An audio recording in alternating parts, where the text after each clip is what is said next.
সুপ্রিয় দর্শক, শুরু হচ্ছে সেনোরা আমি এখন কি করব। আর আজকে আমরা যে বিষয়টি নিয়ে কথা বলবো সেটা হচ্ছে ভালোবাসার মানুষের সাথে আমাদের যে বিবাদ হয়, কলহ হয়, বিরোধ হয়। আমাদের তো সবসময় সুদিন যায় না, আমাদের কিছু হানিমুন পিরিয়ড হয়, কিছু আবার আমাদের কঠিন পিরিয়ড যায়। সো ভায়োলেন্স পিরিয়ড বললাম না, কঠিন সময় যায়। সো হানিমুনের পরে যেটা বলা হয় যে ভায়োলেন্সের একটা সময় যায় আমাদের কাটে, কিন্তু হয়তো সবসময় ভায়োলেন্স হয় না, বাট আমাদের কিছু মনোমালিন্য হতে থাকে।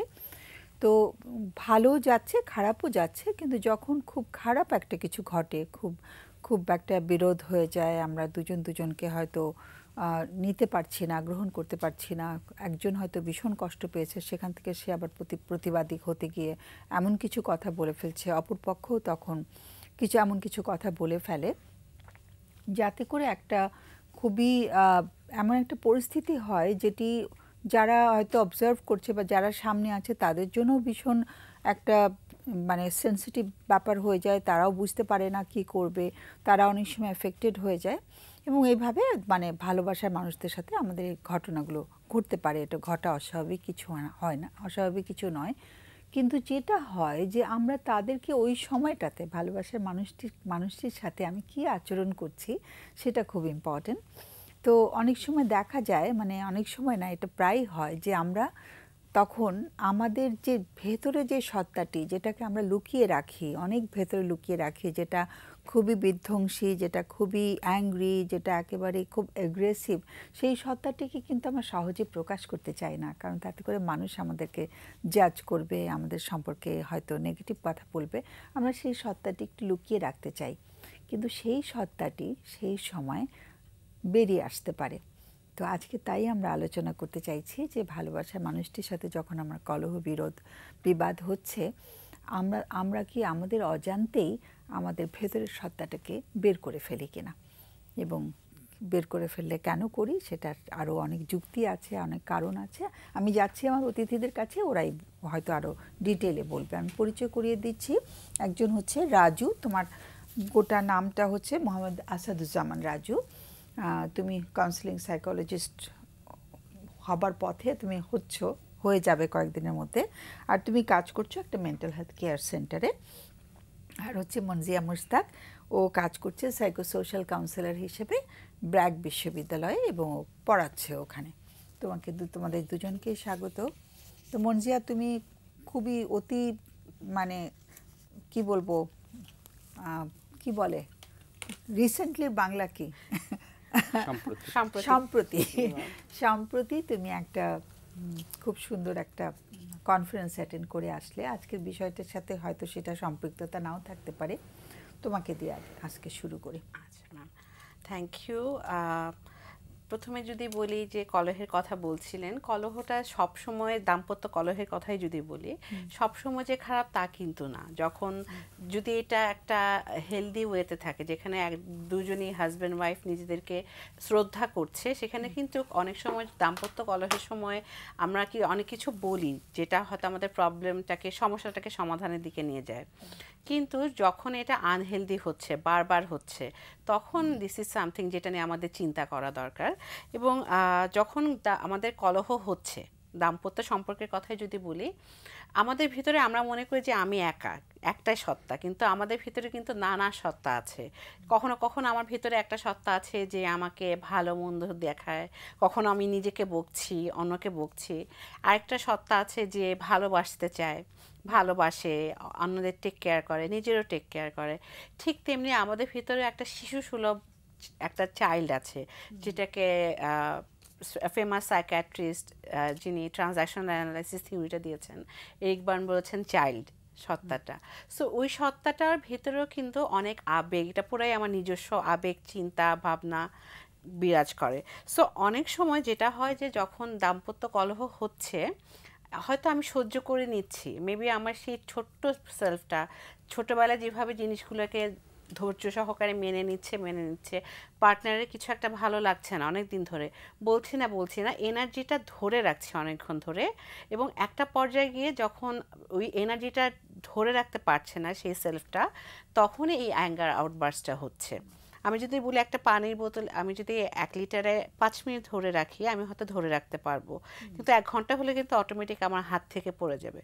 ঠিক তেমনি আমাদের ভিতরে সত্তাটা যখন অনেক বেশি অ্যাডাপ্ট করছে, মানিয়ে নিচ্ছে, মেনে নিচ্ছে, নিজেকে বোঝাচ্ছে, একটা পর্যায়ে গিয়ে সেটা তখন মেন্টাল একটা ব্রেকডাউন হয়, এবং তখন দেখা যায় আমাদের যে পার্টটা রেগে আছে, কষ্ট পেয়ে আছে, রাগটা হয়তো প্রকাশিত হচ্ছে, কিন্তু তার তলানিতে অনেক কষ্ট জমে থাকে, মন খারাপ জমে থাকে, না পাওয়ার যন্ত্রণা, অনেক কিছু থাকে, অপমান থাকে, শেম থাকে, লজ্জা থাকে।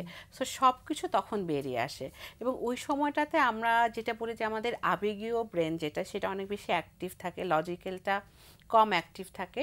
সো ওই সময়টাতে আমরা দেখা যায় যে আমরা যেটা মিন করতে চাইনি সেটাও হয়তো বলে ফেলছি, বা অনেক বড় করে বলে ফেলছি, বা যেটা অনেকদিন ধরে রেখেছিলাম সেটা তখন বলে ফেলছি, মেবি ফিল্টার ছাড়া, ছাঁকনি ছাড়াই আমরা বলে ফেলছি।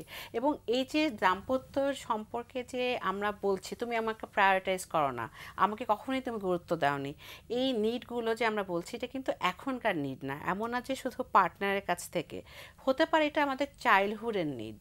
ছোটবেলায় হয়তো আমি গুরুত্ব পাইনি পরিবারে ছোট মেয়ে হিসেবে, বা হয়তো আমাকে বলা হতো যে তুমি ছোট, বিভিন্নভাবে আমি ফিল করেছি যে আমি সবসময় সেকেন্ড টাইমে আসি, বা আমি গুড এনাফ না। তখন বড় হবার পরও রোমান্টিক সম্পর্ক বা সিগনিফিকেন্ট রিলেশনশিপগুলোতে দেখা যায় এই নিডগুলোই আমরা তখন প্রকাশ পায়, এবং তখন সেটা আমরা অনেক সময় রেগে গেলে ব্লেম আকারে বলছি। এবং এটা বেসিক্যালি সত্য না মিথ্যা বলছি তার থেকে বড় কথা অভিজ্ঞতাটা একটা মানুষ শেয়ার করছে। এবং অনেক সময় যেটা হয় যে নিজের মানুষকে আমরা অনেক আস্থায় নিয়ে ফেলি, তো মনে হয় যে যা খুশি তাই বলতে পারবো, তখন ফিল্টারটা তখন আর ইউজ মানে মানে ফিল্টারটা সরে যায় আর কি, কনসিয়াসলি না সরালো।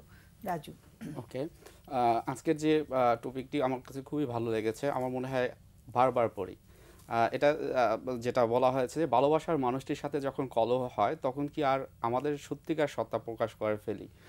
এই যে বিষয়টি ম্যাডামও খুব সুন্দর করে বললেন, আপু খুব সুন্দর করে বললেন। আমি যদি কিছু জিনিস অ্যাড করি, সেক্ষেত্রে যে ভালোবাসার মানুষটির সাথে যখন কলহ হয় এটা একটা স্বাভাবিক একটা প্রক্রিয়া, এটা হতে পারে। তবে সমস্যাটি হয় তখন যখন এটি আমার অবস্থান থেকে অন্যকে আমি বুঝতে না পারি। আমরা দুজনে একটা সম্পর্ক তৈরি করেছি, আমাদের একটা ভবিষ্যৎ একটা পরিকল্পনা আছে, সেই পরিকল্পনা অনুযায়ী আমি আমার যত্ন নেব, আমি আমার পার্টনারের যত্ন নেব, সাথে সাথে আমাদের সম্পর্কটার যত্ন নেব। অনেক সময় এই যে একটা ক্রাইসিস তৈরি হয়, আপনি যেটাকে বলেছিলেন যে ভায়োলেন্স হয়তো আমরা বলবো না, হ্যাঁ, এরকম অনেক কিছুই থাকতে পারে, কিন্তু আমার জায়গা থেকে আমি আমাকে কতটুকু চিনি, আমি আমার কতটুকু জানি। ঠিক একই জিনিসটা আমি যদি একটু অ্যাড করি, যেমন আমি যদি লালন শাহের ওই জায়গাটাতে যাই যে তোমার ঘরে বসত করে কয়জনা, তো ওখানে কিন্তু এভাবে যেটা তারা মিন করেছে যে আমার সত্তা, আমি কে, সত্যিকার সত্তাটাকেই। এবং সেখানে আমরা এরিক বার্নের কথা বলেছি, যিনি ক্যানাডিয়ান একজন সাইকিয়াট্রিস্ট আছেন, তিনি কিন্তু ছিলেন, হ্যাঁ, আচ্ছা, সে যেটা বলেছিলেন যে আমাদের ভিতরেই এরকম 3টা সত্তা থাকে, যে সত্তার মাধ্যমে আমরা পরিচালিত হই। একটা সত্তা হচ্ছে যে অ্যাজ লাইক আমার অভিভাবক, আমার বাবা মা বা অন্যরা অনেক সময় আদেশ দিয়ে কথা বলে। আর একটা থাকে প্রাপ্তবয়স্ক বা বড়দের মতো, সে কি করে, সে ওখান থেকে যুক্তি সহকারে যেটা বাস্তব ভিত্তিক সেই রকম একটা সিদ্ধান্ত নেয়। আর একটা থাকে শিশু সুলভ, যেটা আপনি একটু আগে ইনভলভ করলেন, যে হয়তো বা আমি অল্পতে রেগে যাচ্ছি, কান্না করছি, বা আমার আবেগটাকে প্রকাশ করেছি। একজন স্বামী এবং একজন স্ত্রীর ভিতরে যখন সমস্যা হয়, আমি যদি একটা উদাহরণ নিই, হয়তো বা এমন হয়েছে যে স্বামী একটু দেরি করে বাসাতে ফিরলো, তখন এই যে 3টে সত্তার কথা বললাম, হয়তো বা স্ত্রী তার অভিভাবকের যে জায়গাটা, সেখান থেকে সে হয়তো বা বললো তুমি সব সময় দেরি করো। তখন কি হলো, এই যে একটা তার যে অভিব্যক্তিটা, এটা হয়তো বা যখন তার স্বামী এটাকে শুনলো, তখন সে এটাকে হয়তো বা নিজের মতো করে নিয়ে তার শিশু সুলভ যে আচরণটা, আবেগের জায়গাটা, সেখান থেকে হয়তো সে এটাকে প্রকাশ করলো। এর প্রেক্ষিতে কি হলো, তাদের ভিতরে একটা কলহ লেগে গেল। এই সময়টায় যদি এমন হয় যে আমরা ওই যে বড়দের মতো বা প্রাপ্তবয়স্কদের মতো যদি আমরা আচরণ করি, তাহলে হয়তো এই যে একটা কনফ্লিক্ট, একটা কলহ হয়তো এটা থাকে না। তাহলে কি করণীয়, আমরা যদি একটু পরিবর্তন করি আমার কথার ভঙ্গিটা, হয়তো বা আমি অ্যাডাল্ট থেকে কি বলতে পারি, স্ত্রী হয়তো বা বলতে পারে তুমি এই যে দেরি করে এসেছো, আমার ভিতরে একটা বলতে চিন্তা পারি, ছিল। সেটা একটু রাজু পরে আসি। Okay. মানে আমাদের আজকের টপিকের মধ্যে যদি একটু থাকি, যে মানে আমাদের যে সত্যিকারের ভেতরে যেটা লুকিয়ে রাখা সত্তাটা যে বেরিয়ে যায়, যেটা ফিল্টারটা থাকে না, যেটা আমরা আলোচনা করছিলাম। সো আমরা মানে আচ্ছা, ফোন আছে একটা, তো আমরা ইয়েটাতে পরে যাব, হ্যাঁ, পরের আলোচনায় তুমি নিয়ে এসো। সুন্দর বলেছো, একটু ফোনটা নিয়ে আসি। হ্যালো। হ্যালো, আসসালামু আলাইকুম। ওয়ালাইকুম সালাম।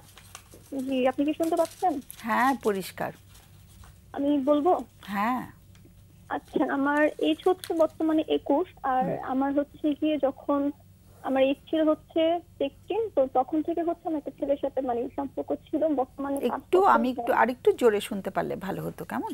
একটু আচ্ছা। মাউথপিসের কাছে এসে। হ্যাঁ। আমার বর্তমান এজ হচ্ছে 21। হ্যাঁ। আর যখন আমার একটা ছেলের সাথে সম্পর্ক হয় তখন আমার এজ ছিল হচ্ছে 16। 15। আচ্ছা। 15 না, সরি, 16। 16 ছিল। আচ্ছা। আচ্ছা, তো আমাদের সম্পর্ক হচ্ছে 4 মাস পর থেকে আমাদের মধ্যে আর কি ফিজিক্যালি সম্পর্কটা হয়। আচ্ছা। তো 2023 সালে আমি হয়তো একবার মানে প্রেগনেন্ট হয়ে যাই, তো এটা আবার অ্যাবর্শন করে। প্রেগনেন্ট হওয়ার পর কি হচ্ছে? ওটাকে অ্যাবর্শন করাও? জি জি। আচ্ছা। তো ওর সাথে আমার সবকিছু ঠিকঠাক ছিল, ঝামেলাও ছিল। তো হুট করে হচ্ছে মানে এই মাসে হচ্ছে আগস্টের 22 তারিখে ওর সাথে আমার একটু মানে নর্মাল একটা বিষয় নিয়ে কথা কাটাকাটি হয়। দেন ও হচ্ছে ডাইরেক্ট বলতে আমার সাথে সম্পর্ক রাখবে না। তো আমার কথা হচ্ছে যে 5 বছর সম্পর্ক তুমি কেন, মানে আমাদের মধ্যে এরকম সম্পর্ক তুমি কেন রাখবে না? তো এটা নিয়ে ওর সাথে আমার গ্যাঞ্জামও হয়। তো তারপর আমি কিছুদিন আগে শুনতে পারি যে আমার সাথে ওর হচ্ছে কি আগস্টের 22 তারিখে ঝগড়াটা হয়। ও হচ্ছে আগস্টের 19 তারিখে একটা মেয়ের সাথে রিলেশনশিপে চলে যায়, আর ওই মেয়ের সাথে 2 মাসের পরিচয়। তো এখন হচ্ছে আমার যে প্রবলেমটা হইতেছে, আমি অনেকভাবে ওর সাথে কন্ট্যাক্ট করার ট্রাই করছি, কোনোভাবে আমার সাথে সম্পর্ক রাখবে না। আমি ওর ফ্যামিলি পর্যন্ত কথা বলছি, বাট কোনো কাজ হচ্ছে না। এখন আমি কি করতে পারি? আমার অনেক প্রবলেম হইতেছে, আমি পড়ালেখা মন বসাতে পারতেছি না, আমি ঘুমাতে পারতেছি না, আমার খাওয়া দাওয়া পুরোই অফ। তোমার বাসায় কে কে আছেন? আমার বাসায় আমার বোন আছে, আমার ফ্যামিলি, আম্মু আব্বু সবাই আছে। ওরা কি তোমার এই সম্পর্কটার কথা জানে? জি, সবাই জানে? হ্যাঁ হ্যাঁ। হ্যাঁ। এবং তোমার যার সঙ্গে সম্পর্ক আছে বা ছিল, ও কি বাসায় আসা যাওয়া করতো? মানে পরিবার ওকে চেনে? না না, মানে ওই রকমটা না, কিন্তু আমি ওর ফ্যামিলিতে আর কি আসা যাওয়া করতাম, যেটা ওর ফ্যামিলি জানে না। আচ্ছা, ওর ফ্যামিলির সঙ্গে তোমার পরিচয় হয়েছে, কিন্তু ও ছেলেটি তোমার পরিবারের সাথে এত পরিচিত হয়নি, তাই তো? মানে মোটামুটি আমাদের মধ্যে পরিচয়, মানে ফ্যামিলি দিক দিয়ে। মানে ওরা চিনতো ওকে? হ্যাঁ হ্যাঁ, চিনে, আমার ফ্যামিলি ওকে চিনে, ওর ফ্যামিলি আমাকে চিনে। আচ্ছা আচ্ছা। দুই পরিবারকে চেনে। এবং বেশ লম্বা একটা সময় তোমাদের 2000 কত বললে? 2020 থেকে 25 চলছে এখন, 5 বছরের সম্পর্ক। এবং তোমাদের সম্পর্কটা যখন চলছিল তখন কেমন চলছিল? ওটার মধ্যেও কি একটু উত্থান পতন হতো? ওর মানে টানাপোড়েন হতো কিনা? খুব খারাপ ছিল। ও হচ্ছে মানে মেয়েদের সাথে অনেক বেশি কথা বলতো, মানে ঘুম বা সবকিছু উল্টাপাল্টা ছিল। আমি ওকে মানাতে মানাতে সবকিছু ঠিক করে নিয়ে আসছি। ও জব করতো না, আমি ওকে জবও করাইছি। কি করিয়েছো? মানে জব করতে ওকে আর কি, মানে জোর করাতেই জব করতেছে বর্তমানে। আচ্ছা, তুমি ওকে উৎসাহিত করেছো জবে ঢোকার জন্য, তাই তো? তোমাদের দুজনের বয়স কত বলে? তোমার তো তখন 16 ছিল। হ্যাঁ, তখন ওর হয়তো বা 20 এরকম। মানে তোমাদের দুজনের 4 বছরের গ্যাপ? হ্যাঁ হ্যাঁ, 3 থেকে 4।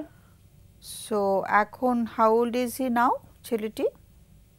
বুঝিনি। ছেলেটির এখন বয়স কত? এখন ওর কত হবে? 25 প্লাস। ও কিছু করছে? জি, বর্তমানে জব করতেছে। জব করছে, ওকে। তোমরা কি একটু স্বপ্ন দেখছিলে যে একসঙ্গে বিয়ে করবে, থাকবে? আমাদের মধ্যে সবকিছু ঠিক ছিল, মানে ফ্যামিলি পর্যন্ত চলে গেছিল যে আমাদের স্টাডি শেষ হলে আমরা বিয়ে করব, এমন একটা কথা। তো হুট করে সবকিছু এলোমেলো হয়ে গেছে। কোন কোন একটা ঘটনার কথা বললে যেটা থেকে ও ভীষণ বেঁকে বসলো, সেই ঘটনাটা যদি আরেকবার একটু শুনি আমরা, খুব ভালো। আচ্ছা, যেটা হয়, ও আমাকে আর কি লাঞ্চের জন্য বাইরে নিয়ে যায়, ওখান থেকে ব্যাক করার পর আমাকে নর্মালি বলতেছে ওর সাথে আমার কোনো কিছু ভালো যাচ্ছে না। তো আমার কথা হচ্ছে যে আমি একটা জায়গা থেকে ঘুরে আসছি, মুড ভালো, তো তুমি কেন এখন এটা বলে খারাপ করতেছো? আর 5 বছরে কেন বলনি, 5 বছর পর কেন বলতেছো? এই টপিক নিয়ে ওর সাথে আমার আর কি আরো কিছু ঝামেলা হয় যে আমি নাকি ওর ফ্যামিলিকে লাইক করি না। ওর ফ্যামিলিকে লাইক না করার পিছনে একটা কারণ আছে, যেহেতু ওর ফ্যামিলি মানে যেহেতু মানে প্রেমের সম্পর্ক ছিল, ওর আম্মু আমাকে পছন্দ করতো না। ওর মা পছন্দ করতেন না? না। আচ্ছা, কিন্তু সেটা সে রিসেন্টলি তোমাকে বললো, আগে বলেনি? না না। তো আমি মনে করছিলাম যেটা ফ্যামিলিগত প্রবলেম, আমি অনেকবার জানার ট্রাই করি ওর আম্মুর সাথে, ওর ফ্যামিলির সাথে, অনেকজনের সাথে কথা বলি। পরবর্তীতে তারা বলতেছে এমন কিছুই না, কিন্তু পরবর্তীতে আমি জানতে পারি যে ও অন্য একটা মেয়ের সাথে রিলেশনশিপে আছে। এখানে ফ্যামিলির কিছু রোল ছিল না? ফ্যামিলির কোনো ভূমিকা ছিল এই জায়গাতে? হ্যাঁ, ফ্যামিলি ওকে সাপোর্ট করতেছে। আচ্ছা, ওদের কোনো আপত্তি নেই ও যদি অন্য একটি মেয়ের সাথে এখন সম্পর্ক করে? ওকে, তাহলে তোমার আজকে প্রশ্নটা কি বলো তো?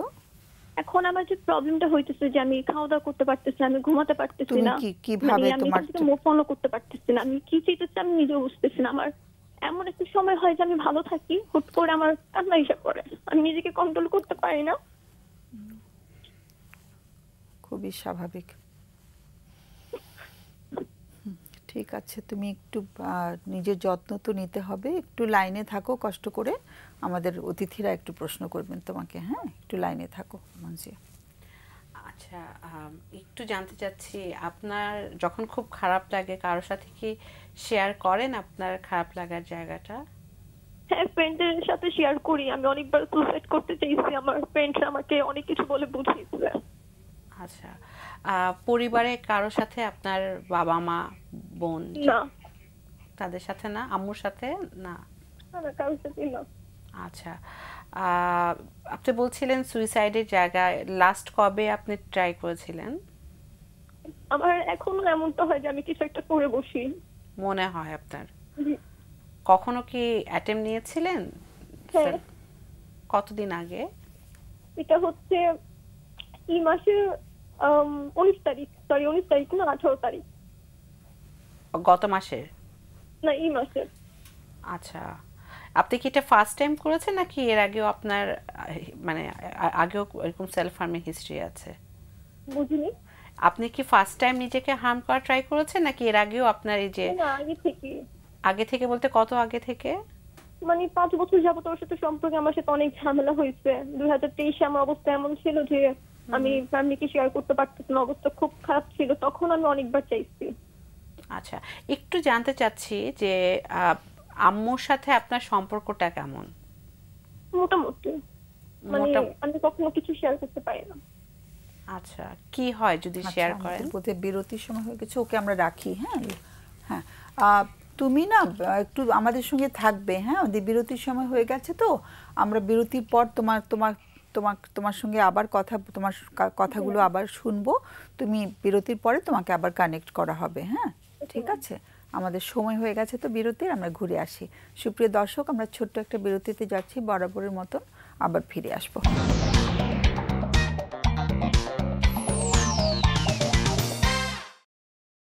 সুপ্রিয় দর্শক, আমরা ফিরে এলাম বিরতির পর, আর আমরা কথা বলছি সিনোরা আমি এখন কি করব অনুষ্ঠান থেকে। আর আমাদের বিরতির আগে একজন দর্শক বন্ধু কল করেছিল এবং আমাদের কাছে সে বেশ কিছু কথা বলে একটু আবেগের মধ্যে ঢুকে গেছিল। আমরা তাকে থামাতে হয়েছে, আমাদের সময় ছিল না, বিরতির সময় হয়ে গেছিল। আমরা একটু দেখিও আছে কিনা। তুমি কি আছো? জি জি। হ্যাঁ, ওকে। সো তোমার কথা আমাদের পুরোটা শোনা হয়নি। আমাদের একজন অতিথি তোমাকে কিছু প্রশ্ন করছিল, তুমি একটু প্রশ্নগুলোর উত্তর দাও যাতে করে আমাদের একটু বুঝতে সুবিধা হয়। তো একটু তুমি লাইনে থাকো মনজিয়া। অসংখ্য ধন্যবাদ, আপনি ওয়েট করছিলেন আমাদের জন্য। একটু আমি জানতে চাচ্ছিলাম যে মার সাথে আপনার সম্পর্কটা কেমন? আপনি বলছিলেন মোটামুটি, তো এটা কি আমার বোঝার জন্য একটু খুলে বলবেন কেমন? আমি ছোট থেকে অন্যরকম, মানে আমি কখনো কিছু শেয়ার করতে পারি না। মানে কি হয় যখন আপনি শেয়ার করেন বা করতেন, তখন আম্মু কিভাবে রেসপন্স করতো? এমন তো মানে বলতে পারতেছি না, যদি আমি কখনো তাকে কোনো কিছু শেয়ার করিনি। আচ্ছা, ঠিক আছে। আচ্ছা, একটু জানতে চাচ্ছিলাম কি ধরনের কথা শেয়ার করতে গেলে উনি শুনতে চান না? আমি কখনো কিছু বলিনি তাকে আমার লাইফ নিয়ে কোনো কিছু। আর তোমার এই সম্পর্কের কথাটা জানতেন না উনি? হ্যাঁ জানতো, মানে কিছুটা আস্তে আস্তে তারা জানে। যখন উনি জানতেন, উনি তো জানতেন, উনি ওনার এই ব্যাপারে ওনার মতামতটা কি ছিল? যেহেতু ওকে আমরা অনেক ভালো জানতাম, আমার ফ্যামিলি অনেক ভালো জানতো, তো ওইটা নিয়ে কোনো কথা বলেনি। আর ওর ফ্যামিলি থেকে যেহেতু আমার ফ্যামিলির সাথে কথা বলছে, সরি একটু বোঝা ওভাবে কিছু গেল না, বলেনি। আর একটু জোরে বলো। ওর ফ্যামিলি থেকে যখন আমার ফ্যামিলিতে কথা বলে, তো হ্যাঁ। আম্মু তখন জানতে পারে যে ও ভালো, বা ওর সম্পর্কে ভালোই শুনছে সবসময় আমার মুখ থেকে, যতটুকু আমি শেয়ার তাকে করতে পারছি। তো ওভাবেই ওকে ভালোই জানতো। ওকে ভালোই জানতো আম্মু। আচ্ছা আচ্ছা, ঠিক আছে। আর কোনো প্রশ্ন মঞ্জে? আর একটু একটু লাইনে থাকো, রাজুর কোনো প্রশ্ন আছে? ধন্যবাদ আপনার কষ্টের কথাগুলো শেয়ার করার জন্য, এবং আপনার কথাগুলো শুনে মনে হচ্ছে আপনি অনেকটাই বারাক্রান্ত। আপনার একটু আমি জানতে চাইবো যে বর্তমানে যদি বলা হয় সকাল থেকে শুরু করে রাত পর্যন্ত আপনি কি করেন? আমি তেমন কিছুই করি না, আর বর্তমানে আমার এখন কোনো কিছু ভালো লাগতেছে না। ওকে। আর ক্যারিয়ার নিয়ে কিছু ভেবেছেন বা ভবিষ্যতের কোনো প্ল্যান কি করা ছিল কখনো বা এখন আছে? হ্যালো, তোমার ভবিষ্যৎ নিয়ে কোনো মানে পরিকল্পনা আছে কি? ওর সাথে ছিল সেটা নাকি?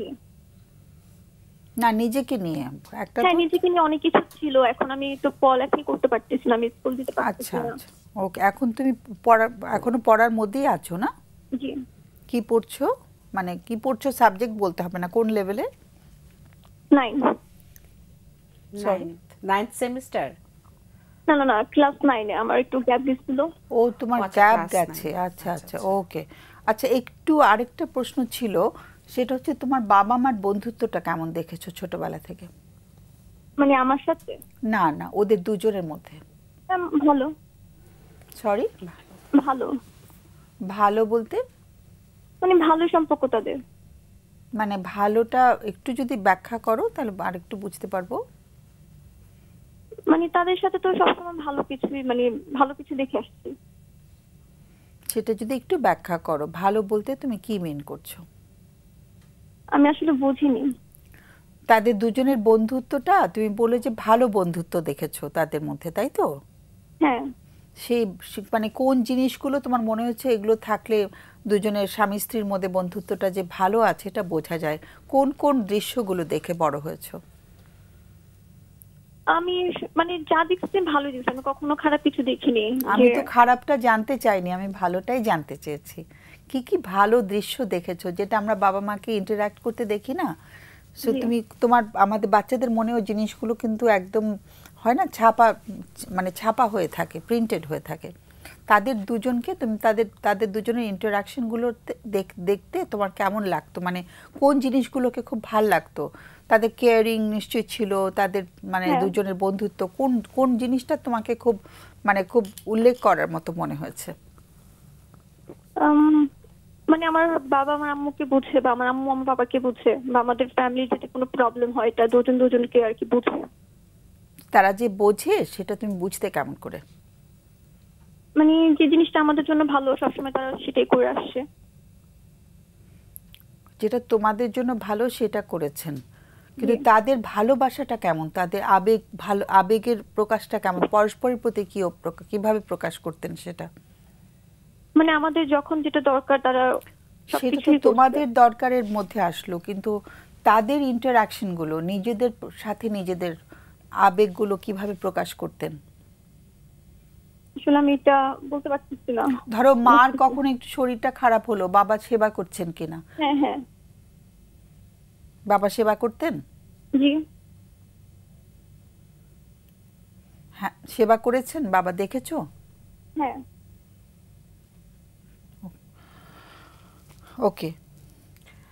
মানে তুমি তো একটু বললে যে মার সাথে তোমার সম্পর্কটা অত ভালো না, সেটা কেন বলো তো? আমি কখনো কিছু শেয়ার করতে পারিনি, আমি কখনো মানে চাইনি নিজে থেকে কিছু শেয়ার করতে। সেটা কারণটা কি? মানে আমার ভালো লাগে না, আমার বোনদের কেউ না। তোমার বোনদের কেউ না। বোনদের কেউ না। না, আমি যদি কোনো কিছু শেয়ার করে থাকি আমি আমার ফ্রেন্ডদেরকে শেয়ার করতে পারতাম, আর কাউকে না। আচ্ছা, তোমরা ভাই বোন কতজন? 3 বোন 1 ভাই। তোমার কত কত নাম্বার সন্তান তুমি? 3 নাম্বার। 3 নাম্বার? জি 3 বোনের পরে ভাই হয়েছে? জি। তো বাবা মা একটা ছেলে চাইছিলেন? জি। ছেলে চাইছিলেন তারা? যদি এটা বলতে অনেক মানে বড় হয়ে যাবে, মানে জিনিসটা অন্যদিকে চলে যাবে। হ্যাঁ বা না বললেই তো হবে, এত কিছু লাগছে? হ্যাঁ। হ্যাঁ। তোমার থেকে তোমার ছোট ভাইটা কত ছোট? 5-6। 5-6। ও যখন হলো তখন তুমি তো 5-6 বছরের একটি মেয়ে। হ্যাঁ হ্যাঁ। তো বাড়িতে সবাই খুব খুশি। জি। এরপর থেকে কি একটু তোমার মানে কি কি মনে হতো? তোমার নিজেকে একটু, তোমার আদরটা একটু কমে গেছিল নাকি কেমন লাগতো? হ্যাঁ, একটু তো কমছে। আচ্ছা, ওকে। আর বোনদের সাথে তোমার সম্পর্ক মানে ওদের সাথে শেয়ার করতে পারতে ছোটবেলা না থেকে? না না ওদের সাথেও না? না। তার মানে খুব একা বড় হয়েছো তুমি, খুব নির্ভরশীল হয়ে গেছিলে তোমার ছেলেটির সঙ্গে যে সম্পর্ক ছিল। হ্যাঁ। ওকে, ঠিক আছে। হ্যাঁ, আমরা শেষ করেছি। অনেক অনেক ধন্যবাদ।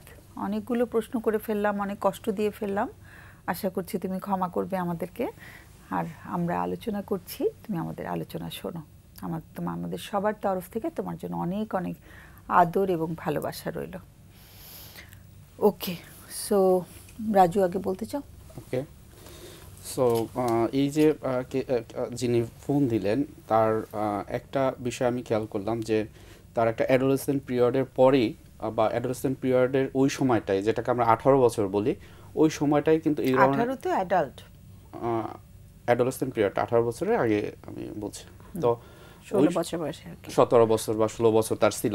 তো এই 16 ছিল। হ্যাঁ 16 ছিল। তো এই সময়টায় তার এই ধরনের একটা সম্পর্কের সাথে জড়িয়ে যায়। আর আপনি যেটা বললেন যে একটা অনেক সময় ডিপেন্ডেন্সি তৈরি হয়। তো সেই জায়গা থেকে সে বারবার যেটা বলতে চাচ্ছিল যে আমি কারোর সাথে কথা বলতে পারি না। ইভেন আমরা দেখি কি যে আমাদের যে প্যারেন্টাল ফিগার যারা থাকে তাদের ভিতরে বাবা মারাই একটু থাকে যাদের সাথে আমরা খোলামেলা কথা বলতে পারি। অ্যাট দ্য সেম টাইম সে যেটা শেয়ার করলো যে আমি কারোর সাথেই কথা বলতে পারি না, হয়তো বন্ধুবান্ধব থাকলে সেক্ষেত্রে কিছু কিছু কথা হয়তো বা সে বলতে পারে। তো এইখানে একটা অপশন হতে পারে তার মনের কথাগুলো, তার বারাক্রান্ত এবং যে কষ্টের কথাগুলো যদি এমন কেউ থাকে যে তার কথাগুলো গোপন রাখবে, তাকে একটু বলা, হয়তোবা এর মাধ্যমে হয়তো তার একটা সমাধান বা সলিউশন চলে আসতে পারে। সে নিজেকে বুঝতে পারবে অন্তত আমার বর্তমান অবস্থাটা কেমন যাচ্ছে। আর একটা বিষয় যেটা আমি পোস্ট করেছিলাম যে তার সেলফ হার্মের বিষয়গুলো বা হিস্ট্রির কথা সে শেয়ার করে, সুইসাইডাল একটা বিষয় তার ভিতরে আছে। তো ওই জায়গা থেকে আজকের যেই অবস্থায় আছে, ক্লাস 9-এ পড়ে, সে আগামী 2 বছর বা 5 বছর যে সময়টা আসবে তখন সে তাকে কোথায় দেখতে চায়। তো যদি দেখতে হয় সেক্ষেত্রে আমার কি করণীয়? এই ক্ষেত্রে আমি একটা বিষয় রিকমেন্ড করতে চাই আমার জায়গা থেকে। আমার কাছে মনে হয়েছে যে সে বেশ কিছু কমপ্লেক্স ট্রমা, আমরা অনেক ক্ষেত্রে বলি যে একটা মানসিক আঘাত হয়, হয়তো বা এই রিলেশনশিপের ভিতরেই বিভিন্ন রকমের আঘাতের যে প্রক্রিয়াগুলো তার সাথে হয়েছে এবং তার ভিতর দিয়ে গিয়েছে। তো এই বিষয়গুলো কোনো একজন প্রফেশনাল সাইকোলজিস্ট, আমি এটা বলছি যে এই অবস্থায় তার কথাগুলো বলা দরকার। খুব কাছের যদি কেউ থাকে সেটা ভালো, যে তার কথাগুলো গোপন রাখবে। যেহেতু স্টুডেন্ট, সেক্ষেত্রে প্রফেশনাল সাহায্য নিতে গেলেও তার হয়তো বা একটা ফাইন্যান্সিয়াল বিষয় চলে আসবে।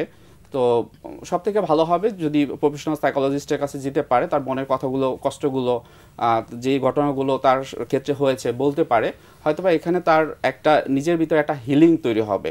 এবং সেই হিলিংটা এমনও হতে পারে যে অনেক সময় হয় কি আমাদের লাইফ ম্যানেজমেন্টটা করা দরকার হয়, যেটা সে প্রথমেই শুরু করেছিল, যেতে খাওয়া দাওয়া ঘুম কোনোটাই ঠিক নেই। হয়তোবা এই জায়গাতে এইভাবে একটা প্রফেশনাল হেল্প নিলে তার জন্য হেল্পফুল হবে। এছাড়া খুব বেশি মনটা যদি অস্থির থাকে, মনটা যদি অনেক বেশি ভাবে, তাহলে সেক্ষেত্রে কিছু রিল্যাক্সেশন এক্সারসাইজ আছে যেগুলো এখন ইউটিউবে অ্যাভেলেবেল আছে, খুব সহজেই একটু সার্চ দিয়ে দেখা যায়। বাসাতে বসে সে এই রিল্যাক্সেশন এক্সারসাইজগুলো করতে পারে।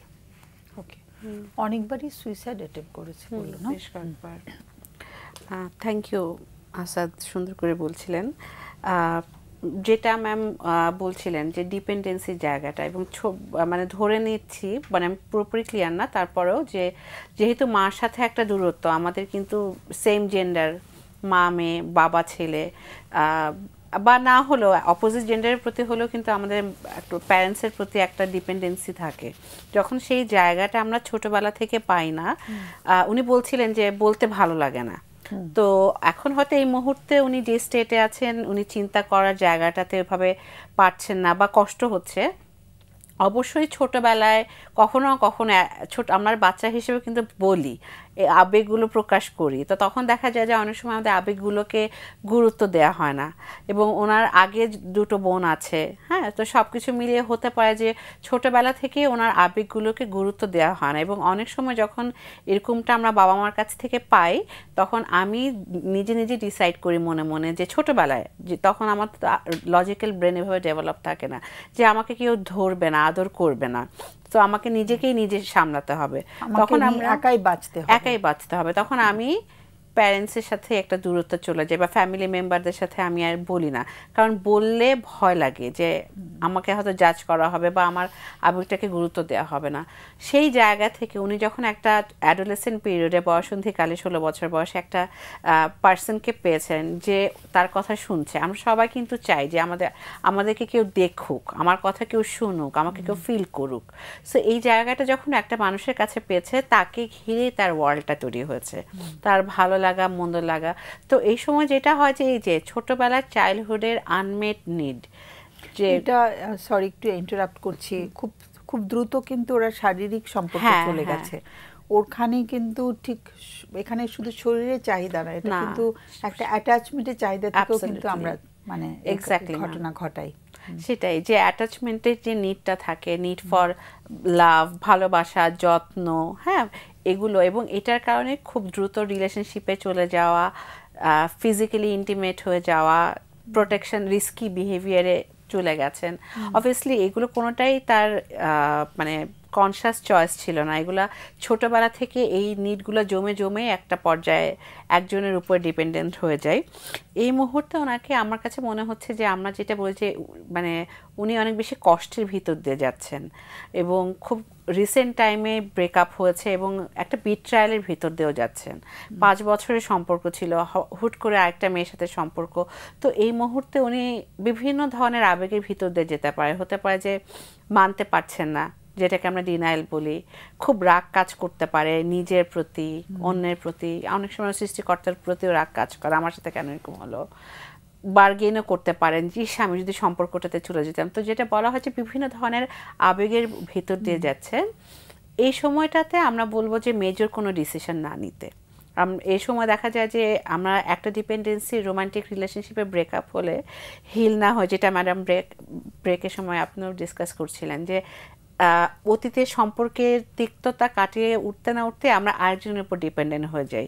তখন হয় কি অতীতের সম্পর্কের যে তিক্ততা সেটাও রয়ে গেছে, এই মানুষটাকে তখন আর আমরা as a whole present moment থেকে দেখতে পারি না। আমি অতীতের ভয় থেকে, ও যদি ছেড়ে চলে যায়, ও যদি আমার সাথে আবার চিট করে, ভয় থেকে। সো এই সম্পর্কগুলো আসলে ভালনারেবিলিটি থেকে যায় এবং ওই সম্পর্কে দেখা যায় আবার মিস্টেক হয়, এবং এই সম্পর্কগুলো সব ক্ষেত্রে না, তবে মেজরিটি অফ দ্য কেসেসে যেটা হয় যে বেশি দিন সাস্টেন করে না। সো এটা আরেকটা আঘাত হিসেবে রয়ে যায়। এবং অনেক সময় এই সময় অনেকে জব সুইচ করে, ইউনিভার্সিটি যাওয়া বন্ধ করে দেয়, মেজর ডিসিশন নেয়। তো এই ডিসিশনগুলো আপাতত না নেওয়া, এগুলো থেকে একটু বিরত থাকা। ম্যাম যেটা বলছিলেন যে একটু নিজের সাথে কানেক্টেড হওয়া, নিজের সেলফকে একটু আদর করা। উনি অনেক বেশি পার্টনারের জন্য করেছেন যতটুকু বুঝেছি, জবের জন্য ইন্সপায়ার করা। সো ওনার ভিতরে একটা নার্চারিং সেলফ আছে যে অন্যকে টেক কেয়ার করতে পারে। সো এখন সেই সেলফটা দিয়ে নিজেকে একটু ভালোবাসা, যত্ন করা, এই জায়গাটা ইম্পর্টেন্ট।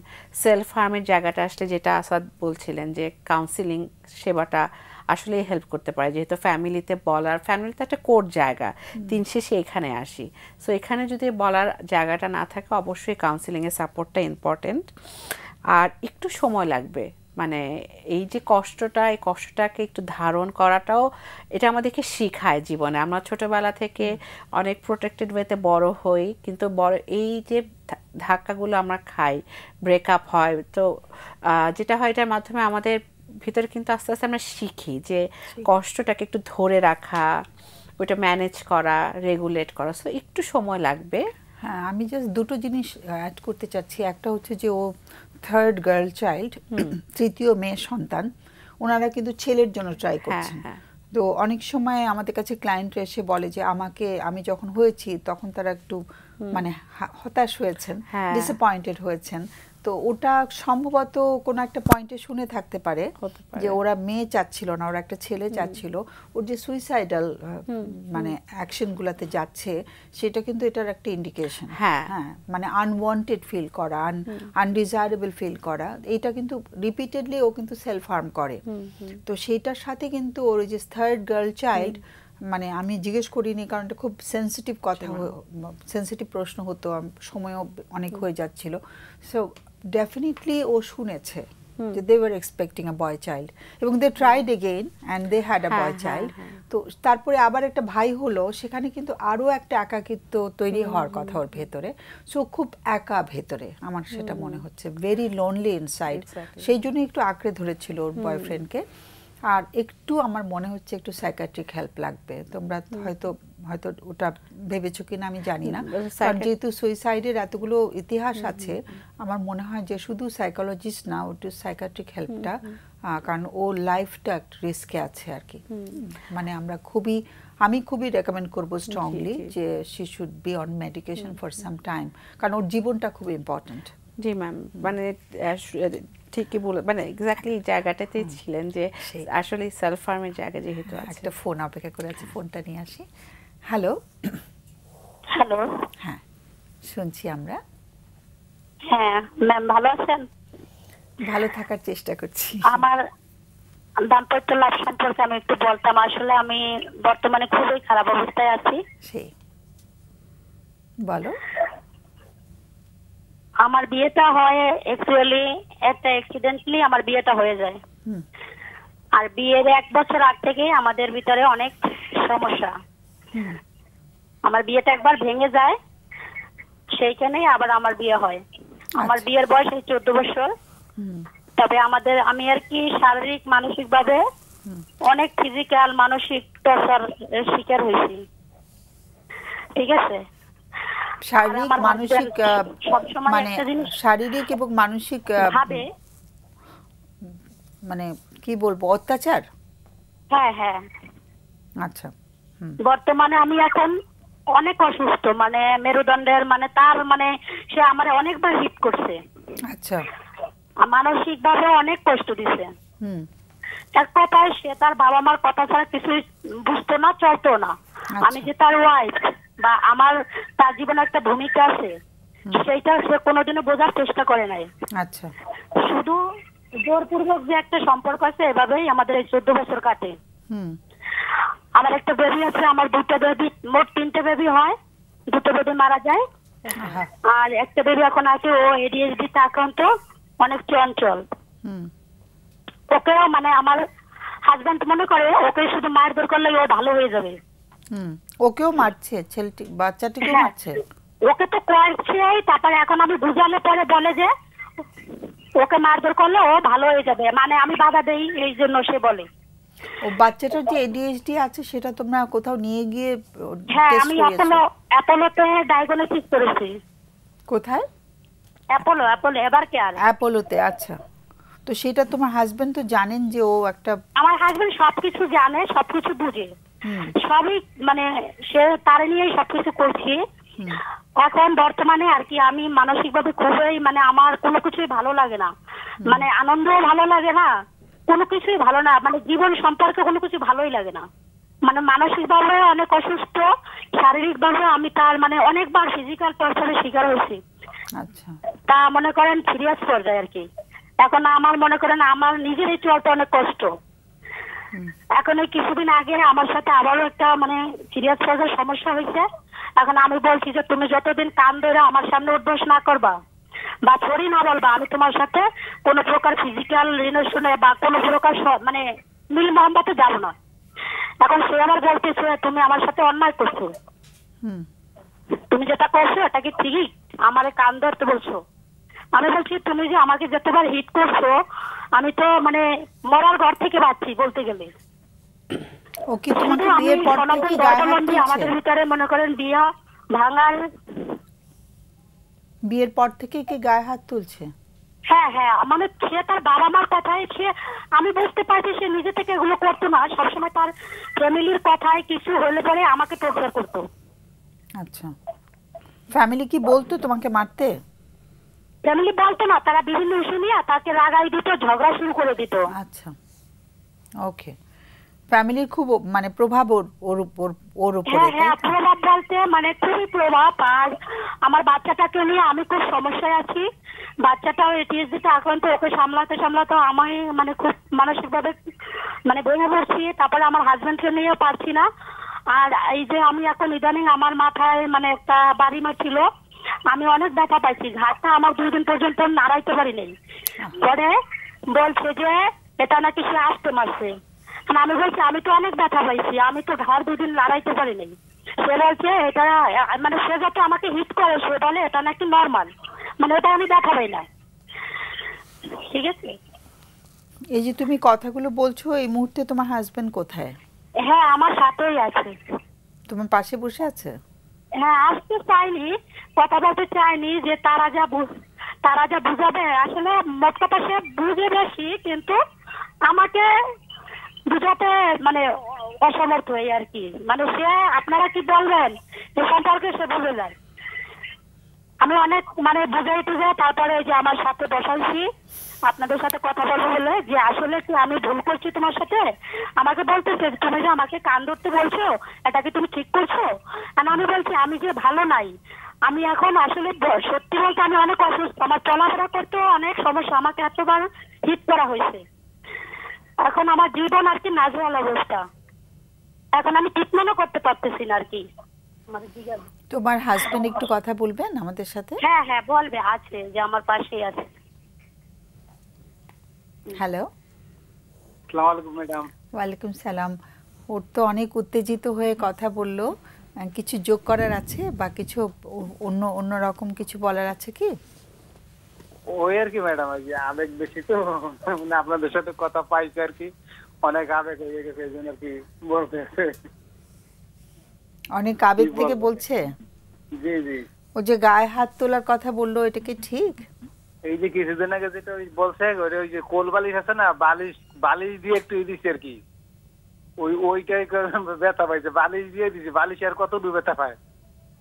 আচ্ছা, ওইটাই সে মানে কইতেছে আমার ব্যথা দিচ্ছে। আমি যে বালিশ দিয়ে সামান্য ঠিক করলাম, ওইটা আর কত, আমি তো ওরকম জোরছেও দিই নাই।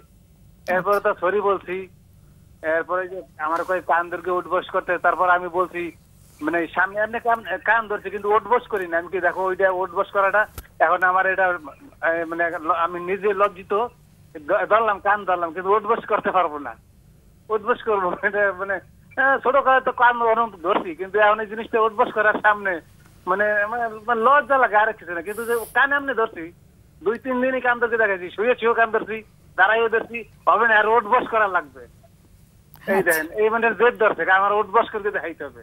আমি কি না উঠবস আমি করবো না, কান ধরলাম। এমনি দুজনের মধ্যে কি তাহলে তো একটু তো শ্রদ্ধাবোধ বা বন্ধুত্ব আছে, কারণ ওর কথায় তো মানে সঙ্গে বসতে রাজি যখন হয়েছে আমরা, তার মানে বোঝাই যাচ্ছে যে একটু দুজনের মধ্যে তো ভালোবাসার ব্যাপারটাও আছে, বন্ধুত্বও আছে নাকি? ভালোবাসার আমার দিক থেকে একটুও কম নাই, একদম 100% ভালোবাসি। আরে ঘটনা হয়েছে ধরেন ওই প্রথমে একটু ধরেন আমি বুঝি নাই এরকম বেশি ভালো, সংসারের বিভিন্ন কথা নিয়ে হয়তো আমি না বুঝে সঠিক না ভুল এটা না বুঝে তার উপর হয়তো একটু রেট করছি, এটা করছে আগে। কিন্তু ধরেন বিগত 2-4 বছরে ধরিয়া মানে আমি এইটা সংসারের আর কোনো কথাই তার পাত্তা দিই না। আমি এখন বুঝা এখন আমি বলতেছি যে না আমার ওয়াইফের কথা শুই না, এরপর কথা বলবো। আগে ওইটা ধরনের তার কাছে জিজ্ঞাসা করতাম না, একটা কথা বলছে আমি এর উপর রাগ করে থাকতাম, পরে অনেকদিন পরে জানি যে না তারা আমার বলা ঠিক হয় না বা আমি ঠিক না কথাগুলো। কিন্তু এখন আমি তো তার সাথে যে কোনো বিষয় যাই না, তারপর জিজ্ঞেস করি তার কি এরকম ব্যাপার কি হয়েছে।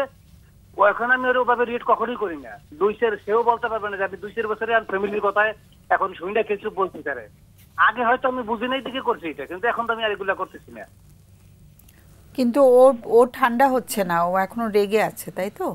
ওইটা ধরেন ওই যে অনেক আগের যে ক্ষোভ, তার মানে আমার বিয়ের পর থেকে যে এইগুলো ঝামেলা আমার পরিবার হয়েছে, ওইটা তার মন থেকে কখনোই যাইতেছে না। আমি সবসময় বলতেছি দেখো ভুল আমি করছি, আমি বুঝতে পারিনি, এই জন্য ভুল হয়েছে। কিন্তু এখন আমি এই ভুলের জন্য ধরো 1000বার ক্ষমা চাই, সরি। কিন্তু যেটা হয়ে গেছে এটা তো আর আমি এখন ফিরে দিতে পারবো না। কয় আমার আগের ফিরে দেবো, ব্যাংক করবা ত্যাং করবা, তো ওটা তো আর সম্ভব না। কিন্তু যে আমি এখন বুঝতে পারতেছি আমার সব ভুলের জন্য আমি সরি, কিন্তু এখন থেকে তোমার আমি ওই ধরনের কোনো কিছু কখনোই করব না। এখন সত্যি করি না নিজে থেকে। কারণ কি আমি একদিন একটু মারছিলাম অনেকদিন আগে একবার, তখন থেকে আমি নিজে নিজে অনুতপ হয়েছি যে না আমি আর এই জীবনে আর গায়ে আর হাত দেবো না। ওই থেকে আজ থেকে প্রায় তাও 3-4 বছর হয়ে গেছে। ওই থেকে আমি কখনো এই কোনো তর্ক বিতর্ক হইলেও হইতে পারে, কিন্তু আমি গায়ে আর টাচ জীবনেও করবো না। এটা আমি নিজের থেকে একটা প্রতিজ্ঞা নিচ্ছি। আচ্ছা, এখন আমি তো মনে করেন যে বুঝি সবকিছু, কিন্তু হয়তো কোনো কারণে হয়তো তর্ক এই যে বিতর্ক করি অনেক সময়। একটু থামাচ্ছি, আমাদের সময়টা একটু সময়টা সংক্ষিপ্ত, তো একটু থামাচ্ছি। আমাদের অতিথিদের প্রশ্ন থাকতে পারে, আমি ওদের কাছে যাচ্ছি। মনজিয়া প্রশ্ন করে ফেলো, তুমি তোমার কাছেও আসছে পরে। আপনার এবং আপনার ওয়াইফের বয়স কত এখন? আমার বয়স এখন তো প্রায় 42। আচ্ছা, আর আপনার ওয়াইফের? আমার 30। আচ্ছা, আপনি কিছু করছেন, জব করছেন নাকি হোম মেকার? আমি এই যে ড্রাইভিং জব করছি। না, আপনার ওয়াইফের কথা বলছি। আমি জব করার কোনো ওয়ে পাইনি। মানে আমার বিয়ের পরে আমার লাইফে ইচ্ছা ছিল যে আমি প্রতিষ্ঠিত হব, কিছু একটা করব। আমি ডিগ্রি কমপ্লিট করছি বিয়ের পরে। বিয়ের সময় আমি এসএসসি কমপ্লিট করেছিলাম। পরে আমি অনেক কষ্ট করে ডিগ্রিটা কমপ্লিট করি। আমার ইচ্ছা ছিল আমি কিছু একটা করে তারপরে বেবি নেব। মানে আমার প্ল্যান অনুযায়ী এই পরিবারে কোনো কথার কোনো মূল্য দেওয়া হয়নি। মানে আমাকে জোর জবরদস্তি সবকিছু করানো হয়েছে। আমার কোনো বেবি নেওয়া হয় নাই। 3টা বেবি আমার ইচ্ছাতে আমি কখনোই নেইনি। আমার কোনো প্ল্যানিং ছিল না, হঠাৎ করে হয়ে যায়, আমি সামলাতেও পারতাম না। আমার প্রতি তার পরিবারে অনেক মানে আশা ছিল। আমার কাছ থেকে তারা যেটা আশা করতো আমি মানে পেরে উঠতাম না, এরকম আর কি।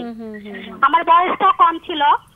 আর আগে আমাকে সবসময় বলতো আমার মাকে ভালো না বাসলে তোমাকে আমি ভালোবাসবো না, আমার বোনকে ভালো না বাসলে আমি তোমাকে ভালোবাসবো না। মানে সবকিছু শর্ত সাপেক্ষ। আচ্ছা, একটু জানতে চাচ্ছি আপনার কত বছর বয়সে বিয়ে হয়েছে?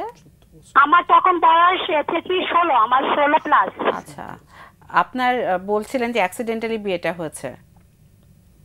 হ্যাঁ। আপনার মত ছিল না বিয়েতে, এমনটা? না না, আমার মত ছিল না। আসলে মত ছিল না বলতে আমাদের বাড়িতে ওরা 1 বছর পর্যন্ত আসা যাওয়া করে সবকিছু খাওয়া দাওয়া করে বিয়ে ফিক্সড হয়ে যায়। বিয়ের আগের দিন রাত্রে বিয়েটা ওরা ভেঙে দেয়। কোনো একটা ইস্যু ধরে আমাদের বিয়েটা ভেঙে দেয়। তারপরে আমার এলাকার যে লোকজন ছিল ওরা আমাকে বুদ্ধি টুদ্ধি দিয়ে ওদের বাড়িতে পাঠিয়ে দেয়। তারপরে ওর বাবা তারপরে রাজি ছিল না। আচ্ছা, ঠিক আছে, অসংখ্য ধন্যবাদ। আমরা আচ্ছা, বাবা যেহেতু এখানে উপস্থিত আছে, বাবার কাছ থেকে একটু জানতে চাইবো মোটামুটি হাজবেন্ড। হ্যাঁ, আচ্ছা, আপনার যে সন্তান আছে সে ডায়াগনোসিস হয়েছে ADHD। তো ADHDর যে চিকিৎসা পদ্ধতি, এটা একটা নিউরো ডেভেলপমেন্টাল ডিসঅর্ডার, আমরা সবাই জানি। সেক্ষেত্রে চিকিৎসাটাও তো অনেক ক্ষেত্রে দরকার হয়। এক্ষেত্রে আপনার ওয়াইফ বললো যে এটা আপনি চাচ্ছেন না বা খুব বেশি ইন্টারেস্টেড না। অ্যাকচুয়ালি কি চিকিৎসা বাচ্চার?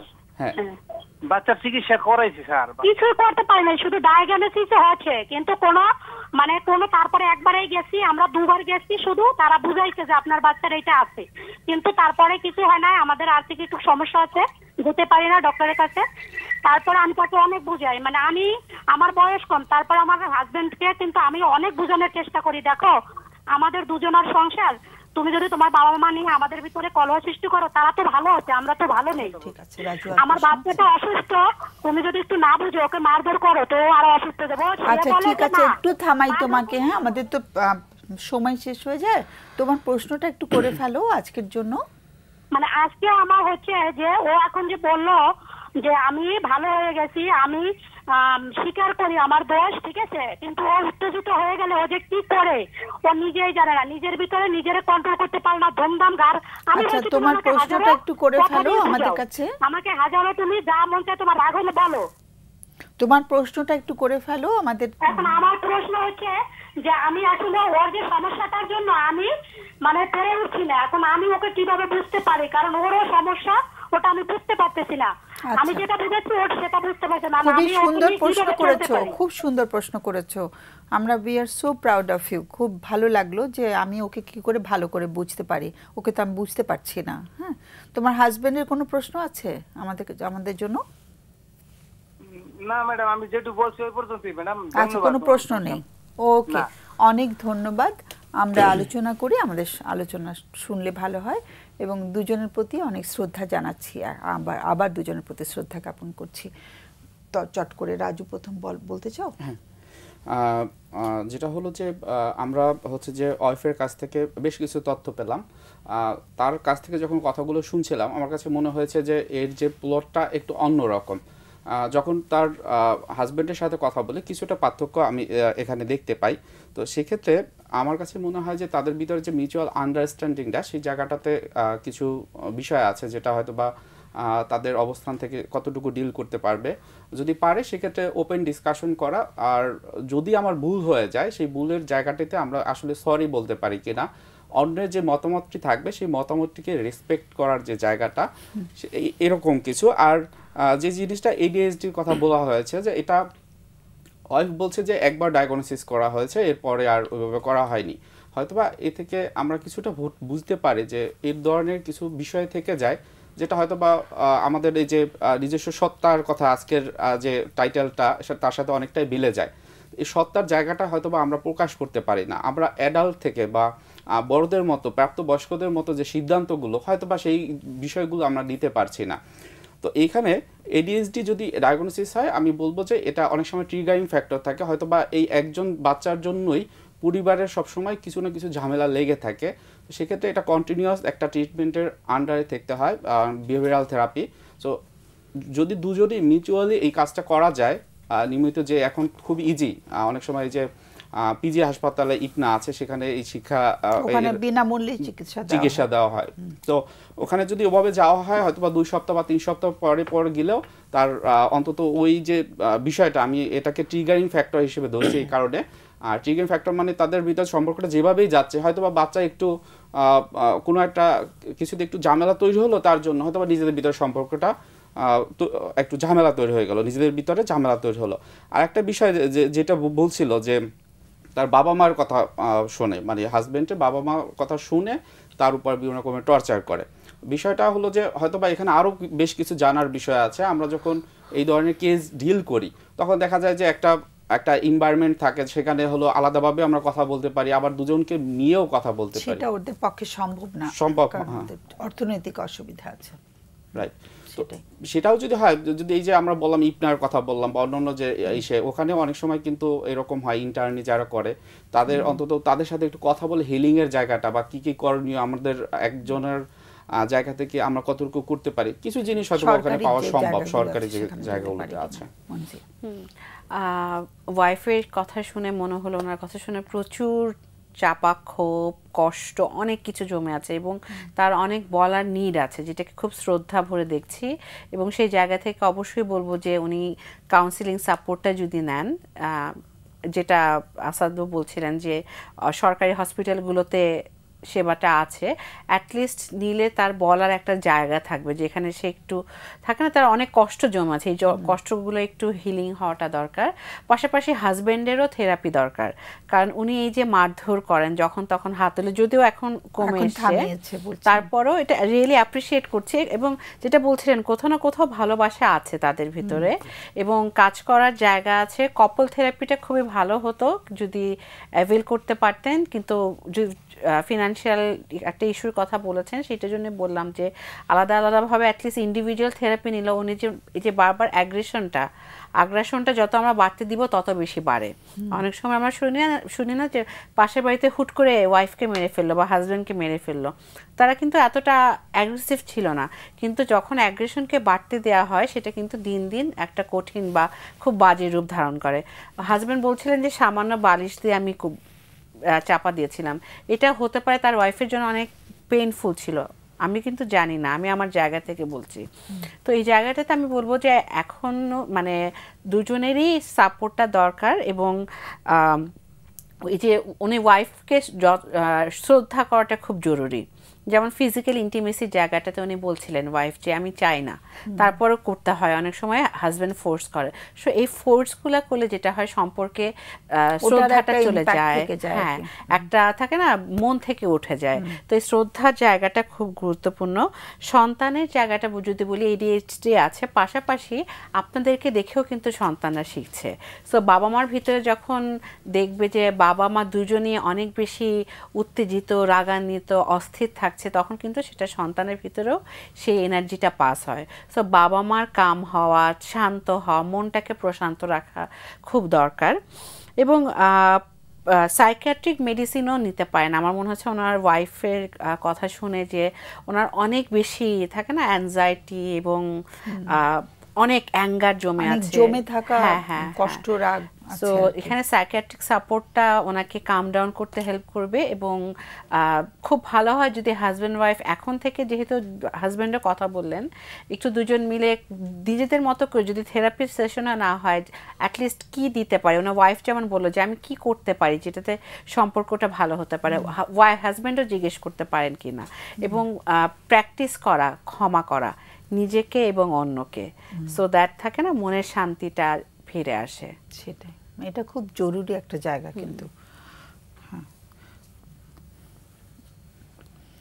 তাহলে আমাদের কি সময় কি প্রায় শেষ?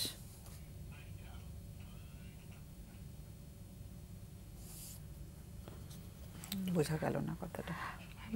7-8 মিনিট আছে। তো আমাদের ফোন আছে? আচ্ছা, ফোন নিচ্ছি তাহলে। হ্যালো, আসসালামু আলাইকুম। একটু জোরে শুনতে চাই যে। ওয়ালাইকুম সালাম। আচ্ছা, আমি আজকে আমার কিছু কথা শেয়ার করতে চাই। বলো। আমি আসলে ছোটবেলা থেকে আমার এমন একটা পরিবেশে বড় হই যেখানে কোনো প্যারেন্টিং ছিল না, কোনো ভালোবাসা ছিল না, কোনো কেয়ারিং ছিল না। বাবা মার মধ্যে কলহ এবং পারিপার্শ্বিক অবস্থা খুব খারাপ ছিল। এবং আমি এমন একটা পরিবেশে বড় হই যেখানে সামাজিক ভাবে সবার ট্রলের শিকার হই, সবাই পারিবারিক বিষয় নিয়ে বলে, তারপর অনেক ব্যক্তিত্ব এগুলা নিয়ে বলে, এক কথায় সমাজে যেটা হয় আর কি। তারপর হচ্ছে সবাই আমাকে ইগনোর করতো। ছোটবেলায় আমি যখন সবার সাথে খেলতে যাইতাম সবাই আমাকে ইগনোর করতো। সবাই বলতে আমার সমবয়সী যারা, যাদের সঙ্গে খেলতে যেতে, জি, মিশতে দিত না। এই পর্যায়ে আবার আমার বাবা সেকেন্ড ম্যারেজ করে। এক কথায় আমাদের পরিবারটা ভেঙে যায়। আমি যে পরিবারে বড় হই সেখানে ফ্যামিলির বন্ডিং বলতে কোনো কিছু ছিল না। পরস্পরের প্রতি ভালোবাসা, শ্রদ্ধা আমি কখনো দেখি নাই আমার বাবা এবং মায়ের মধ্যে। তারপর ওইভাবেই আমি বড় হতে থাকি। আমার মধ্যে যেই সমস্যাটা, মানে খুব ওভার থিঙ্কিং। আমি একটা কাজ করতেছি, মানে হুট করে একটা চিন্তা মাথায় এসে ঢুকতেছে, কিন্তু আমি সেটা বের করতে পারতেছি না। আরেকটা বিষয় হচ্ছে মানে দিবা স্বপ্ন, এই মানে কল্পনার বিষয়টা আমার মধ্যে বেশি প্রতিফলিত হয়।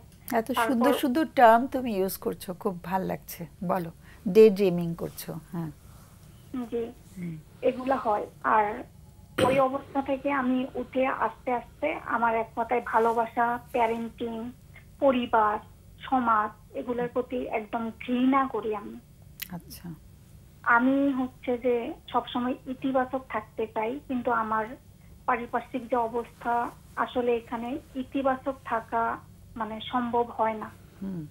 আমি আমার কেরিয়ার করেছি 8 বছরের। আমি জব করতাম, 8 বছর করেছি, পরবর্তীতে ছেড়ে দিছি।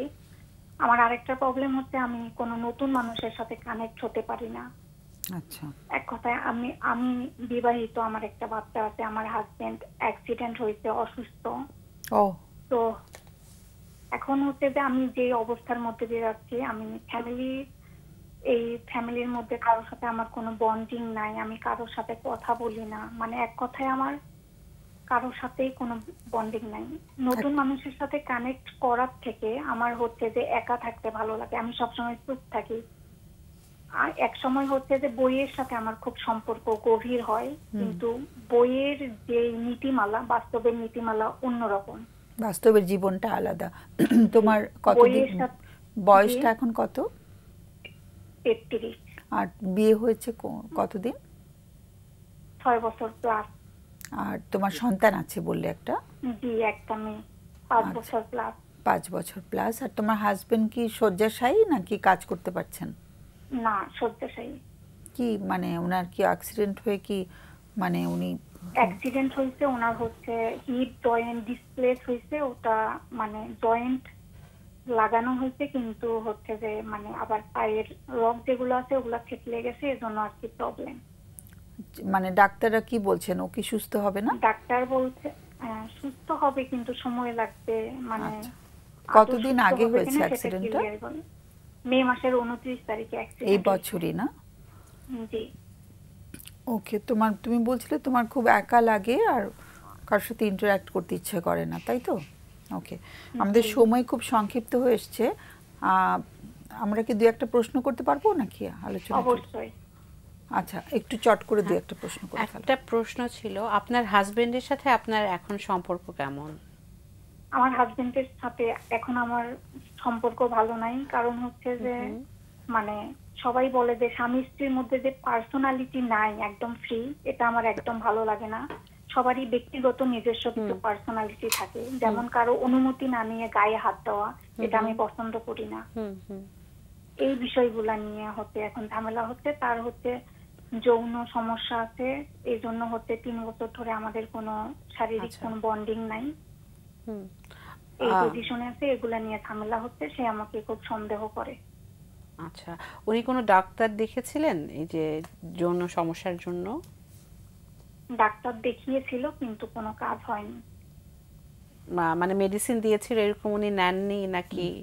জি, মেডিসিন দিয়েছিল। ওনার আবার অ্যাজমা আছে অনেক আগের, এইজন্য ওনার এমনিতেই রোগ প্রতিরোধ ক্ষমতা কম।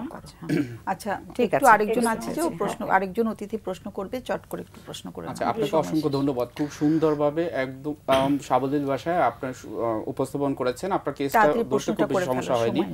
আমার একটা প্রশ্ন আপনার উপরে, সেটা হলো আপনি বলেছিলেন ডেড্রিম এর কথা এবং ওভার থিংকিং এর কথা। আপনি কি একটু বলবেন যে স্পেসিফিক কোনো একটা বিষয় নিয়ে কি বারবার ওভার থিংকিং হয় আপনার? বারবার ওভার থিংকিং বলতে একটা বিষয় যখন আমার মাথার মধ্যে ঢোকে সেটা আর কখনো বের হয় না। ধরেন যে আমি একটা খুব ইম্পর্টেন্ট কাজ করতেছি, হুট করে একটা চিন্তা ঢুকে গেল, ওইটা আর বের হয় না 3 দিন 4 দিন, তারপর বের করতে পারি না। ওটা প্রতিনিয়ত আমার ভিতরে মানে প্রতিধ্বনি সৃষ্টি করে, যেটা আমি সহ্য করতে পারি না। আমি হচ্ছে যে ইতিবাচক থাকতে চাই, এমন কিছু বিশেষ করে। আচ্ছা, এই সমস্যাটা তোমার কি আগে থেকে ছিল না ইদানিং হয়েছে? আগে থেকে আমার দিবা স্বপ্ন ছিল, মানে না ওভার থিংকিংটা। জি, আগে ছিল, আগে থেকেই ছিল, কিন্তু কম ছিল, ইদানিং বেশি হয়ে গেছে। আমরা তাহলে ওকে ছেড়ে দিই। হ্যাঁ, অনেক অনেক ধন্যবাদ। আমাদের সময় ফুরিয়ে গেছে, তো আমরা চট করে একটু আলোচনা করছি। তোমার প্রয়োজনে তুমি আবার ফোন করতে পারো আমাদেরকে না আগামী প্রোগ্রামগুলোতে। আমরা আজকে চট করে আলোচনা করি। মঞ্জিয়া, যেটা উনি বলছিলেন, ছোটবেলা থেকেই কিন্তু উনি পারিবারিক সম্পর্কটাকে খুব নেতিবাচকভাবে দেখে এসেছেন, এবং আনফর্চুনেটলি ওনার বিয়ের পরে ওনার এখন যে সম্পর্ক, সেখানে খুব স্বাভাবিকভাবে শারীরিক সম্পর্কের জায়গাটাও খুব গুরুত্বপূর্ণ ম্যারিটাল লাইফে। সো সেখানে যখন একটা কি বলে যে অনেক বছরের 3 বছরের একটা গ্যাপ পড়ে যাচ্ছে, সেটার কিন্তু প্রভাব পড়ে। তো দাম্পত্য জীবনে একটা ইস্যু তার আছে, এবং আমি ওভার থিঙ্কিংয়ের তো অবভিয়াসলি অনেক কারণ আছে। তার ছোটোবেলার জীবন, বড় হতে হতে তার জীবনে যে ঘটনাগুলো ঘটেছে, একটা জায়গায় উনি বলছিলেন যে কিছু জায়গা তো প্রায় মানে নিজের থাকবে। অফকোর্স এটা খুব ইম্পর্টেন্ট যে আমরা অনেক সময় হাজব্যান্ড ওয়াইফ একজন একজনের পাসওয়ার্ড চাই, হ্যাঁ, অনেক বেশি ভিতরে ঢুকতে চাই। তো যেটা বলা হয় যে প্রত্যেকটা মানুষেরই কিন্তু নিজস্ব একটা সত্তা আছে, এবং অনেক সময় আমরা একজন একজনকে চেঞ্জ করতে চাই। হাজব্যান্ড হয়তো তার জায়গাটাকে লিমিটেশন মনে করে তাকে সন্দেহ করছে। তো সব কিছু মিলে সে আসলে একটা খুব বাজে পরিস্থিতির ভিতর দিয়ে যাচ্ছে, এবং সন্তানটিও কিন্তু দেখছে বাবা আমার এই আনহেলদি সম্পর্কটা। সো উনি একটু ভেবে দেখতে পারেন কি না যে ওনার কাছে সম্পর্কের মানে কি, উনি এই সম্পর্কে আসলে কি কারণে আছেন, নিজের মতো করে যেহেতু চিন্তা করতে পারেন সেই জায়গা থেকে বলছি। এবং ওনার এই মুহূর্তে ভালো থাকার জন্য অবভিয়াসলি কাউন্সিলিং নিতে পারলে সেটা তো বেস্ট হয়। পাশাপাশি প্রতিদিন একটু ব্যায়াম করা, শারীরিক চর্চা, শারীরিক চর্চা বা মেডিটেশন, যোগা, ব্রিদিং, শ্বাস প্রশ্বাসের ব্যায়াম, এগুলো করলে যেটা হবে ওনার ওভার থিঙ্কিংটা কমে আসবে।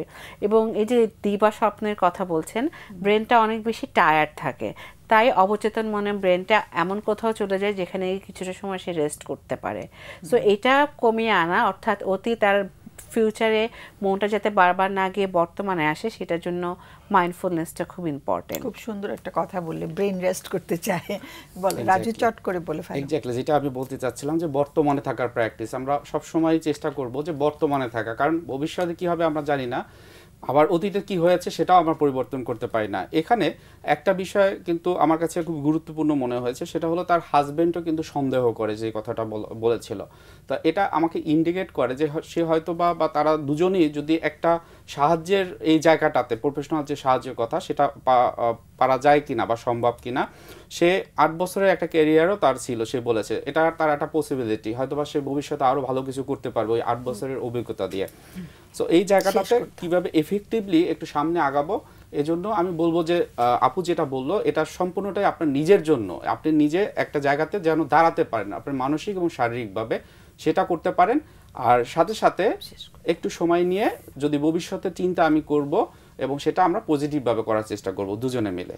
ধন্যবাদ, অনেক অনেক ধন্যবাদ। একেবারেই সময় একদম ফুরিয়ে গেছে আজকে, আশা করছি আবার দেখা হবে আগামীতে।